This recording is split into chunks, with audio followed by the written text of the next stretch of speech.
of gay and lesbian friends is Sarah had a girlfriend, and they were very lovey-dovey in public.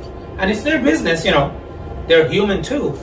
But and I've always been curious. So one day, Sarah and Tina, her girlfriend, surprised me for my birthday, and they gave me a box. I opened it. It was a Rolex watch. I don't wear anything more than a Casio. Well, forget this gold watch now, but that's when I got some money. And I said, "What the hell is this?" He said, "It's for your birthday. Happy birthday." I'm like, "What is this?" I said, "Stupid, this is a watch. Isn't that what you wanted?" I said, "Oh no, because of you two being lovey-dovey." I said, "I wanted to watch, not I want to watch." So, and they're like, "What do you mean you wanted to watch?" And I said, "Because I'm always curious. How do you fill each other up?" As you know, I'm married, and I have renamed my wife as Google. You know why? Because no matter what I say or what I ask her, before I'm done, she has 10 different answers for me. Just like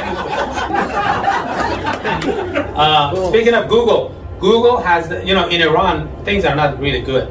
And people are struggling, people are getting killed and everything. And they have the right to protest. Everyone has the right to protest anywhere. But in Iran, they get killed for it. But I don't blame them for protesting, because no matter how much they run to get somewhere, they don't get anywhere, because it's Iran. That's why Google and the United Nations have partnered up together, and they want to change the name of Iran to treadmill, because no matter how much you run on treadmill, you don't get anywhere, just like Iran. Wow. I get to see a lot of different people in the audience. There was once a girl sitting right in the front row, and I could, whenever there was a little silence in the show, I could hear click, click, click, click, and I would get distracted. I'm like, as I would be talking like this. So what is that noise? He goes, oh, it's my peer thing. He said, what? It's my peer thing. So his friend said, it's my peer thing. Yeah. I said, I'm sorry, what's peer thing? She goes like this. That much noise? And there was a ball on each side of it. I just can't get the concept of screwing around with your tongue and putting it. I said, what does that do? Go, it's very sexually stimulating. She sounded like somebody who just learned how to talk. I said, it's what?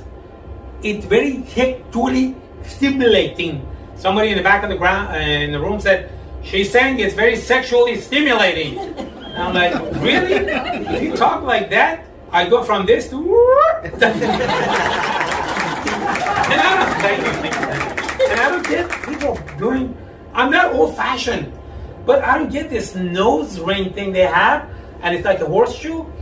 From a distance, when you look, like, hey, you want a handkerchief? Your booger is hanging. You may want to clean it up. Seriously, that's what. Especially when they have jade, it's green and it looks like. And Right up your booger. That's what it is. You're a bad driver when Siri says, "Pull over and let me get out," before they run. My grandfather was funny, especially towards the end. He got the double whammy illness. He got Alzheimer, and he got the Parkinson. And when his hand was always like this. And one time, he had no control on his hand. So one time, by accident, his hand fell in here, and instead, every time I saw him, he was going like this and enjoying it. And this, he was smiling. But he didn't know why he was doing it. But may you rest in peace. Wherever you are, I hope I don't go to hell. As I said, kids have changed. I'm going to finish the show with this. Kids really have changed. I was sitting on a bus. As somebody who has diabetes, I tried to watch my weight, and I caution people about eating junk food, like what you're doing right now. But great job. Anyway, this kid came and let them hear it. Did you hear me? No, I'm teasing. I only pick on people I like. That's why I don't talk to you. No, this kid sat next to me in a bus, eating chocolate. chocolate, chocolate, chocolate. And you know, we're Persians. We always have to give our opinion whether they ask for it or not. So I said, you know, my son, he looked at me and goes, my son, you're not my daddy. After your speech, the way you're eating that chocolate, it's very dangerous. It's harmful for your body. It can shorten your life. Well, my grandpa lived to be 103 years old. Really? Did he eat chocolate like you? No, he minded his own fucking business. And that's what kids are like now. Not only I love the show, but my wife that's an American absolutely loved the show, and she thinks that you are the Seinfeld of Iranians. Thank you. Thank you. Thank you so much. Thank you for believing in stand-up comedy. Oh, please see it. Oh, that's you. Was the show that bad? You have to leave right now? No, you have to go to sleep. Okay. All right. Thank you so much. Are you Armenian? Yeah. I'm so sorry. There's room for improvement. No, Armenians are great people. You know, when I got overweight, it was because of the Armenian neighbor that I had with the house. Oh, yeah, I remember. My God, they go like, Anthony, come barbecue. Yeah, barbecue. I was there 2 nights ago.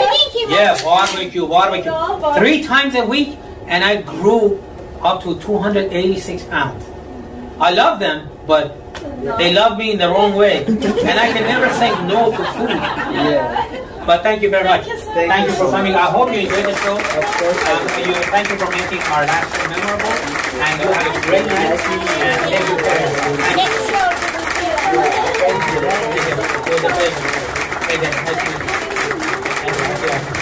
The man, the myth, the legend. I've known him for, let's say, 2 hours. He did rock the house. He really rocked the house. San Jose, watch out. He's coming back. LA, you don't know what you have.